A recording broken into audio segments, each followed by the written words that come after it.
Gandang tanghali mga kalapatids.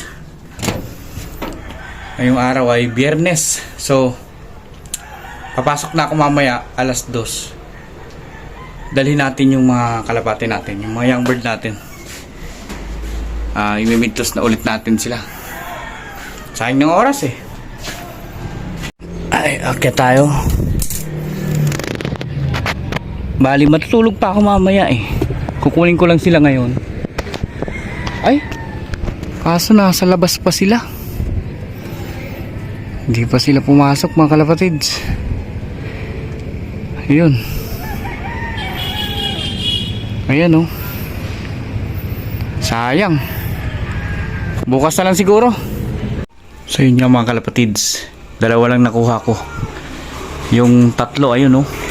Kasama natin sana yun sa mid-toast eh.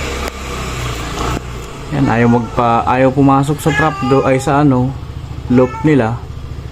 Ay bumalik diyan. Bahala kayo diyan. Ito yung dalawa natin. Bali ito yung magkapatid din to, dalawang blue bar. Isang white flight. Yan. Nakaligo na din ako. Bali sila na lang yung i-midtoast natin. Para di sayang yung natin araw kasi tumatanda na din sila. Kailangan na nating trabahuhin yung pagmimidto sa kanila.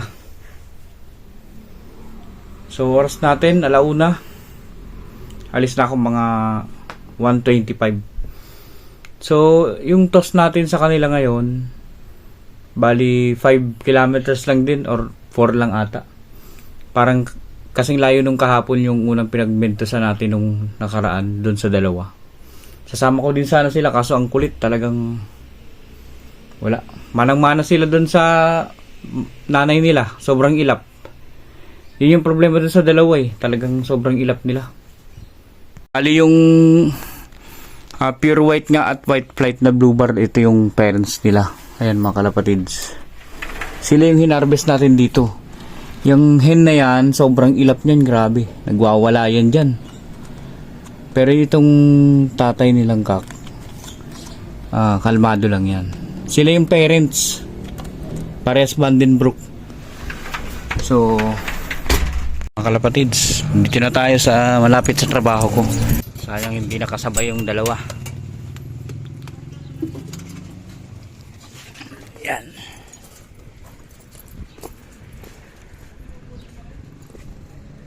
Dito natin sila para buwelo. Yan.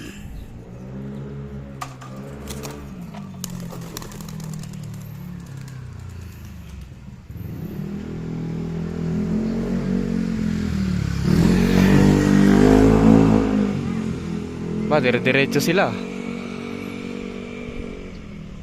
Good morning mga kalapatids. Oras natin ay alas 6 ng umaga.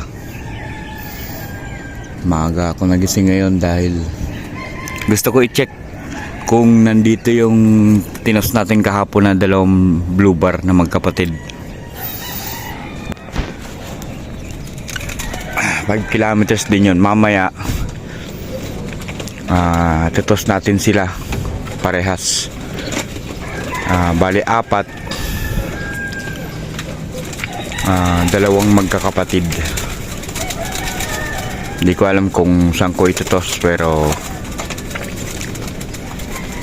siguro 7 kilometers naman. Malapit lang para hindi sila mabigla.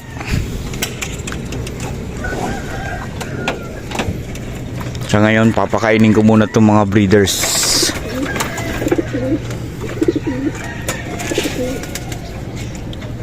Sara ko muna ito baka makalabas.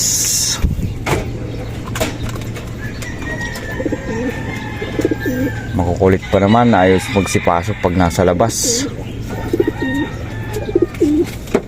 Titigas ulo. Yan, buti nakauwi kayo. Ayun sila oh. Yan, dalawa na yan na mga naglulugod.